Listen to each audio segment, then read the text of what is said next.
আপনাদের কালকে আমরা দেখিয়েছি যে কালকে আমরা আইজলে এসে উঠেছি এবং এখানে কালকে রাত্রিটুকু আমরা থেকেছিলাম এবং এখানেই আমরা অ্যাকচুয়ালি থাকবো বাকি দিনগুলোতেও। তো আজকে একটু লোকাল সাইট সিন করার আমাদের ইচ্ছা আছে, তো আমরা একটু পরেই বেরোবো। শিবজিৎ ইন্ট্রোতে নেই কারণ ও গেছে এখন সকাল সকাল বাজার করতে, তো ও আপনাদেরকে দেখাবে যে মিজোরামের বাজার কীরকম হয়, তো সেইটা দেখার জন্য রেডি থাকুন। কেমন লাগছে মোহর? হ্যালো, আমার ওই পাহাড়গুলো যেতে ইচ্ছা করছে, আর বাড়িতে একটা মেঘ দেখেছিলাম, আমার ওপর লাফাতে ইচ্ছা করছিল। তাই? হ্যাঁ, চল মেঘের উপর গিয়ে লাফিয়ে আসি। কিন্তু এখন কোনো মেঘই নেই। এখন মেঘ নেই? প্রত্যেকে আমরা যখন প্লেনে উঠলাম, যখন ওটা উঠলো তখন আমি অনেক উঁচুতে দেখছি যে প্লেনটা কত উঁচুতে আর কত নিচে বাড়িগুলো। ও মানে প্লেনের উপর থেকে তুই নিচে বাড়িগুলো দেখতে পেয়েছিস আর মেঘও দেখতে পেয়েছিস? মেঘগুলোর উপরে ছিলাম আমরা। তাই না? হ্যাঁ ঠিক আছে, চল আমি মেঘেদের ডাকি, বলি আসো আমি তোমাদের উপর নাচবো। চলো। মিজোরামের মাছ মাংসের বাজারে এসেছি, এখানে কিভাবে মাছ কাটে একবার দেখুন।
তো মিজোরামের আইজল শহরের মাছের বাজার আর চিকেনের বাজার থেকে ঘুরে আসার পর আমরা এখন বেরিয়ে পড়েছি আজকে লোকাল সাইট সিন করতে।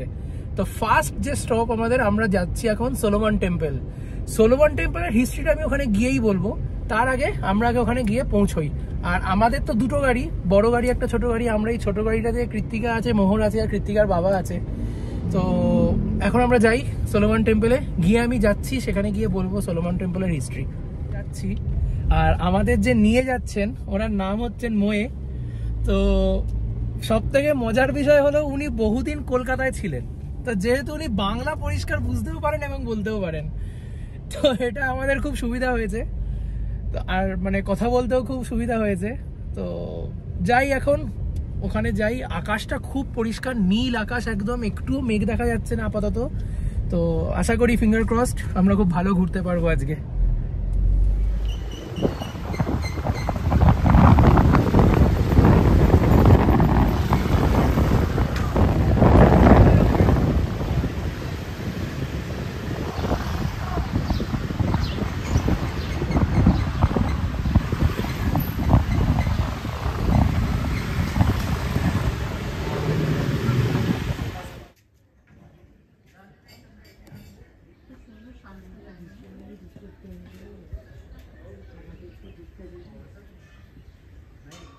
তো এটাই হচ্ছে মিজোরামের one of the greatest church, যেটা হচ্ছে সলোমনস টেম্পল। তো খ্রিশ্চানরা চার্চ ভীষণ মেনটেন করে, সেটা আপনারা সবাই জেনে থাকবেন। তো এখন সেটা মেনটেনেন্স চলছে, দুর্ভাগ্যবশত আমরা ঢুকতে পারবো না কারণ এটা ক্লোজড এখন। তো এই চার্চের ফাউন্ডার হচ্ছে ডক্টর এল.বি. সাইলো। তো উনি 1991 সালে অর্থাৎ 1991-এ উনি একটা স্বপ্ন দেখেছিলেন এই চার্চের। তার আগে ওনার কোনো রকম প্ল্যান ছিল না এই চার্চ বানানোর, বা উনি আগে সেই সলোমন চার্চের ব্যাপারে জানতেও না, যেটা অ্যাকচুয়ালি আছে ইসরায়েল। তো উনি সেই স্বপ্ন দেখার পরের দিন ভোরবেলা উঠে এটা স্কেচ করে নেন এবং তারপর 1996 সালের 23শে ডিসেম্বর এটা স্টার্ট হয় তৈরি করা। তো সেটা তৈরি করা শেষ করতে 20 বছর সময় লাগে এবং 2017-তে এটা ইনগ্রেট হয়।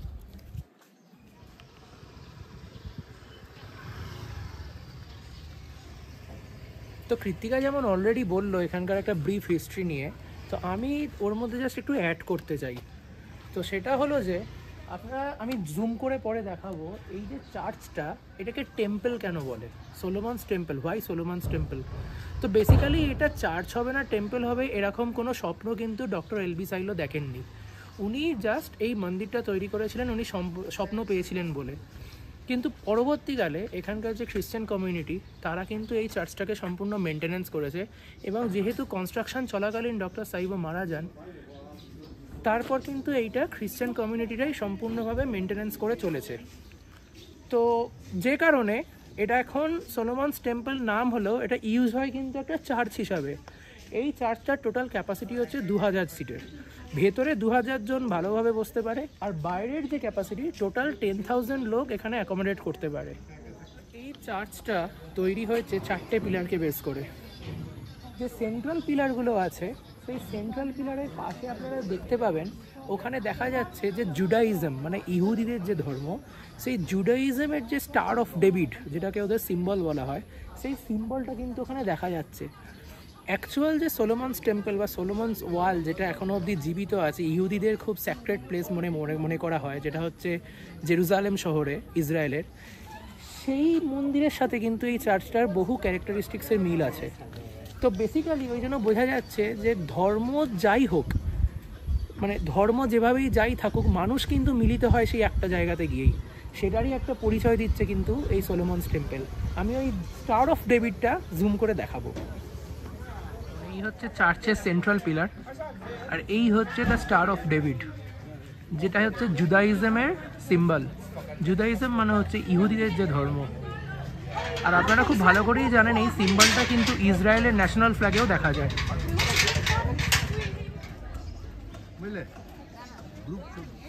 তো যেমন কি আমি আগেরবার আপনাদের বলেছিলাম যে ঘোরার ব্যাপারে উই আর লাকি।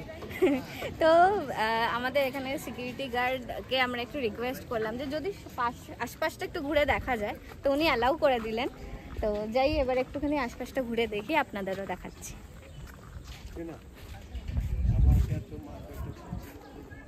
তো সব কিছুই দেখলেন, এবার একটু সিনেম্যাটিক শটস দেখুন।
এইটা হচ্ছে ডক্টর এলবি সাইলোর সমাধি।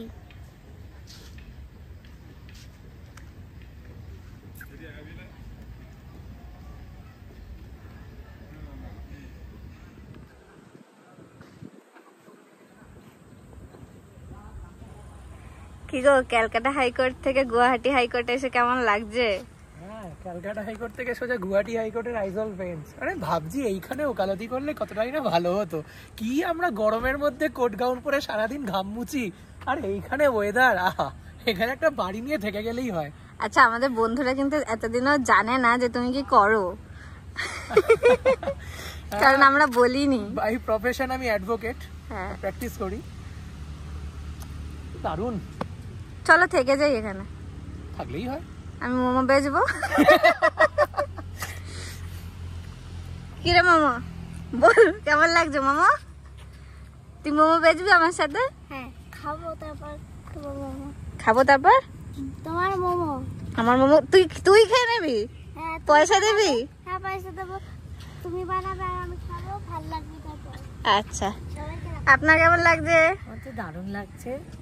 সব থেকে শান্তির জায়গা, একদম মানে কোনো শান্ত, কোনো নয়েজে নেই, কোনো হর্ন নেই, ভীষণ ভালো লাগছে। কিন্তু কতদিন থাকা যায় সেটা একটা ভাবার আছে। ভাড়া নিয়ে না বাড়ি? না, কলকাতাই। কলকাতা। আপনার কেমন লাগছে দিদি? সুন্দর লাগছে, কত শান্ত, একদম শান্ত এরিয়া, একদম খুব ভালো লাগছে। আপনি কিছু বলতে চান? খুব ভালো, খুব ভালো। খুব ভালো, খুব ভালো। এই যে আমাদের দাদা যারা আমাদেরকে নিয়ে আসছেন। এটা কার টুপি চিনতে পারছেন? কার বলতো? মামার টুপি পরে নিয়েছে মোমো।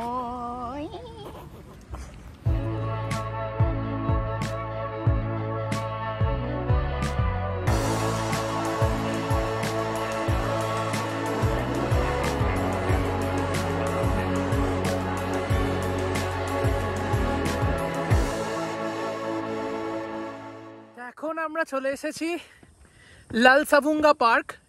এটা আইজলের যে হিলসগুলো আছে, এখানে সব থেকে যে হাইয়েস্ট হিলসটা আছে আইজল টাউন এরিয়ার মধ্যে, আমরা সেখানে এসেছি। আর আমার ব্যাকগ্রাউন্ডটা অলরেডি দেখে বুঝতে পারছেন যে জায়গাটা কি অপূর্ব সুন্দর, আর সঙ্গে আকাশটা। তো এখানে এন্ট্রি ফি লাগে 50 টাকা করে। এন্ট্রি ফি কেটে আমরা পার্কিং থেকে এখন উঠছি। গাইড যিনি আছেন, মানে আমাদের যে ড্রাইভার, উনি আমাদের বললেন যে 1 কিলোমিটার মতো হেঁটে যেতে হবে। যাই, ভিউজ দেখাবো, আর এখানে একটা হ্যাঙ্গিং ব্রিজ আছে সেটাও দেখাবো। এই যে সেই হ্যাঙ্গিং ব্রিজ, অনেক দিনের শখ এরকম হ্যাঙ্গিং ব্রিজের মধ্যে দিয়ে আমি যাব। তো এবার আমি যাব। মোহর রেডি? চলো যাওয়া যাক।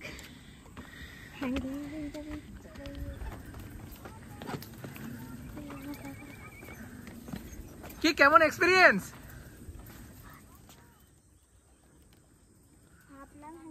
যে আমরা এখন হাঁটছি হ্যাঙ্গিং ব্রিজ দিয়ে, প্রচন্ড দুলছে, মানে ফেন্ট হার্টেড যারা, তাদের জন্য একদমই রিকমেন্ডেড নয়।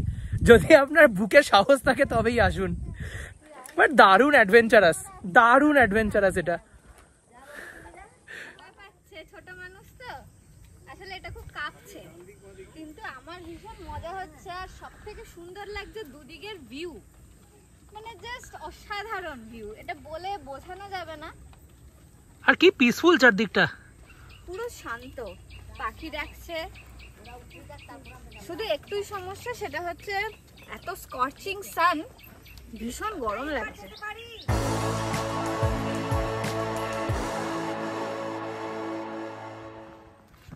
এখানে রাস্তাটা দেখতে এরকম এবড়ো খেবড়ো লাগলেও হাঁটতে কিন্তু কোনো সমস্যা হচ্ছে না, বরং খাপে খাপে পা বসে যাচ্ছে। তো আমার তো খুবই মজা লাগছে, কারণ আমার ট্রেকিং শুনলেই মজা লাগে। যদিও ছোট্ট ট্রেক, 1 কিলোমিটারে সবাই করছে। যাই দেখি উপরে কিরকম ভিউ আছে। চারদিকে ল্যান্ডস্কেপ তো অসাধারণ।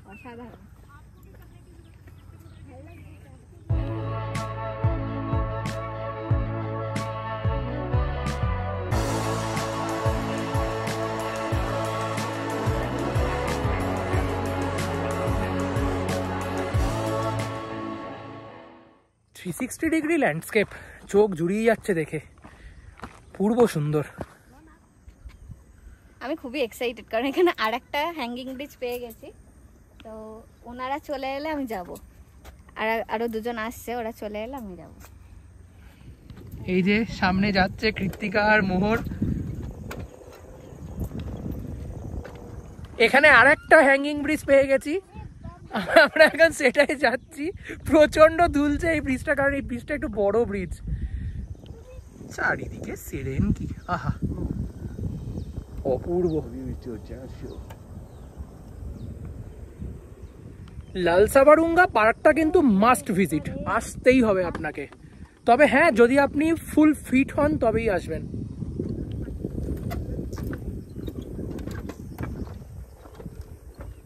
আমি তো লাইফে ফার্স্ট টাইম হ্যাঙ্গিং ব্রিজে উঠলাম, কৃত্তিকাও তাই ফার্স্ট টাইম উঠেছে হ্যাঙ্গিং ব্রিজে। দারুণ experience.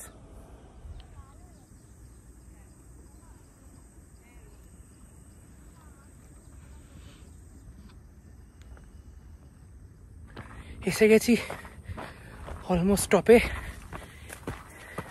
Finally made it. Yes, এই ট্রেকটা এমন কিছু ছিল না, অ্যাকচুয়ালি এত রোদ্রুর জন্য গরম খুব বেশি লাগছে, আদারওয়াইজ এই ট্রেকটা কিছুই না, মানে আমরা হাঁপাইও নি, গরমে ঘামাচ্ছি, এটাই হয়েছে সমস্যা।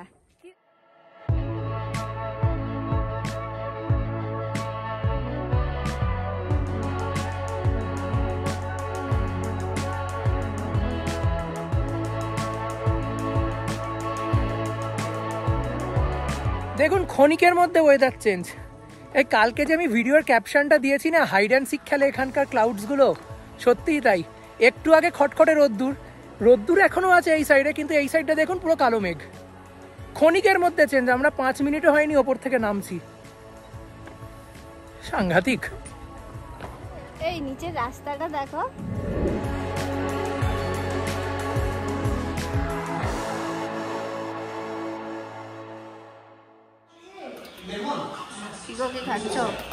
প্রচুর খিদে পেয়েছে, পাচ্ছি না। সেদ্ধ ডাল, ভাত আর আলু ভাজা, কিন্তু খাবারের টেস্ট এখানে খুব একটা ভালো নয়, কাজ চালাতে হচ্ছে। তো খাওয়া দাওয়া করার পর আমরা এখন যাচ্ছি, এখানে একটা ফকল্যান্ড পার্ক বলে একটা খুব সুন্দর পার্ক আছে উনি বলছেন, তো এখন ওদিখানেই যাচ্ছি। আর ওয়েদার পুরো মেঘলা, একদম পুরো মেঘলা। তো আমরা এসেও গেছি ফকল্যান্ড পার্কে, যাই এন্ট্রি নিয়ে ভেতরে গিয়ে দেখাচ্ছি এখানকার পার্ক কেমন। আসে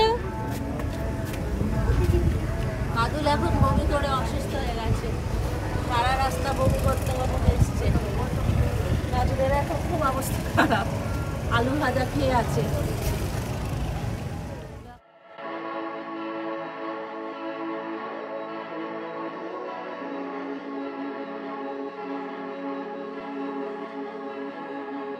আমি দোলনা আর মোহর ওইদিকে বসেছে, এদিকে এসেছিল।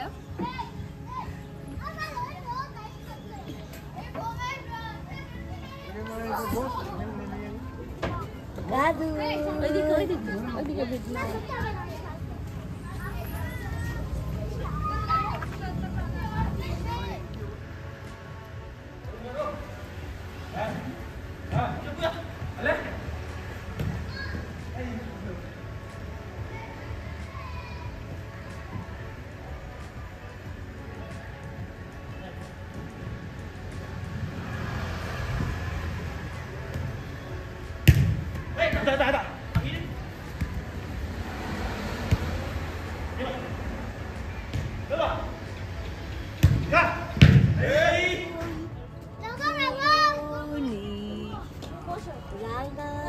মাথায় চিরুনি আসবে এক্ষুনি এনে দেবে তখুনি।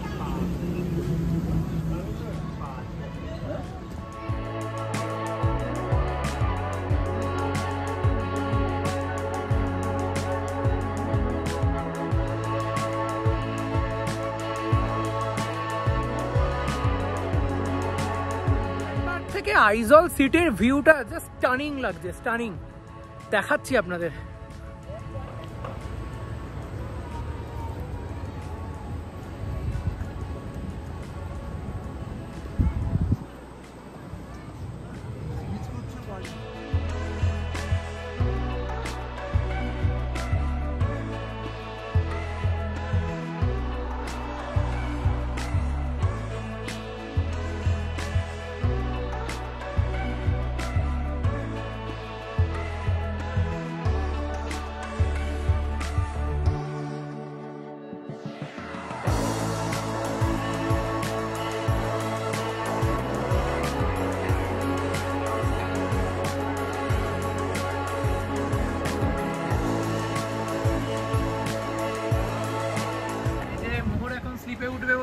পড়েছে, এবার স্লিপ দিয়ে নামবে। মজা পেয়েছিস? হ্যাঁ ওইটা আবার স্লিপটাই উঠছে। মোর পারবি তো?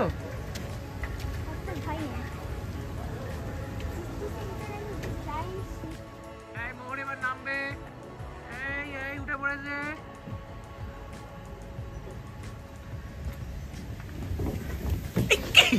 কোত্থেকে চলে এলো?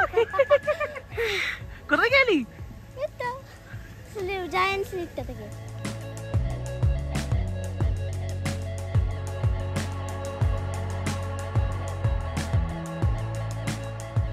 তো ফকল্যান্ড পার্ক থেকে এবার আমরা বেরিয়ে যাব। আর একটা কথা বলে রাখতে চাই, আপনারা যদি কেউ মিজোরামে আসেন এবং বাচ্চাদের নিয়ে আসেন তাহলে অবশ্যই পার্কটাতে আসবেন। ভীষণ সুন্দর, অনেকটা জায়গা নিয়ে, আর বেশ, আর এখন যেহেতু মেঘ করেছে বেশ ভালো হাওয়াও দিচ্ছে, প্লাস রোদ্দুরটা যেহেতু লাগছে না, এমনিতে এখানে 4টার পর আর রোদ থাকে না, তো বেশ ভালো। ওই দিকের নেচারটা, মানে ওখানে আইজল শহরটা পুরো মেঘে ঢেকে গেছে দেখতে পাচ্ছি, মানে খুবই ভালো লাগছে। এবার এখান থেকে বেরিয়ে যাব, বেরিয়ে আর কোথায় যাওয়া যায় দেখি। আমি এখনো জানি না কোথায় যাব। চলো, আমি যখন হোমস্টেতে যাব জানলাটা খুলে একটু মেঘ খাবো।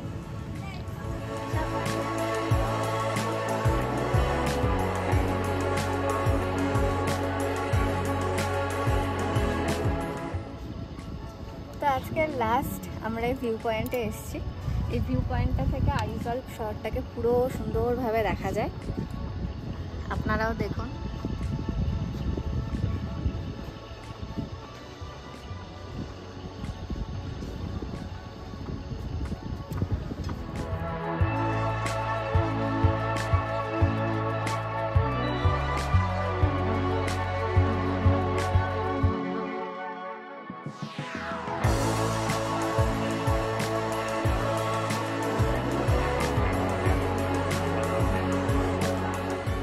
গাড়িগুলো দেখে আমার মনে হচ্ছে যে মেহুলের সব ছোট ছোট গাড়িগুলো হচ্ছে একটা ইয়ে নিয়ে চালিয়ে দিই, মত নিয়ে চালাতে ইচ্ছে হচ্ছে।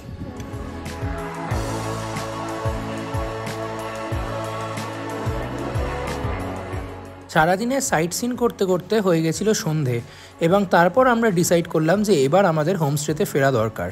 তাই আমরা চলে গেলাম আমাদের হোমস্টেতে, এবং গিয়ে আমরা খাওয়া দাওয়া করে সেদিনকের রাতটা তাড়াতাড়ি শুয়ে পড়লাম, কারণ আমাদের জন্য ওয়েট করছিল পরের দিনের একটা বিশাল অ্যাডভেঞ্চার। সেটা আমরা দেখাবো এবার পরের ভিডিওতে। যাব আমরা মিজোরামের খুব বিখ্যাত রেইক হিলসে আর করব ট্রেকিং। সেটা আসছে পরের ভিডিওতে, সঙ্গে থাকুন। আর লাইক এবং সাবস্ক্রাইব করতে ভুলবেন না আমাদের ভিডিওগুলো।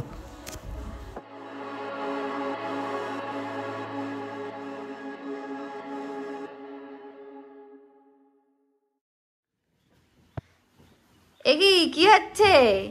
যা, আপনারা মারামারি করছেন কেন? কালকে ঝগড়া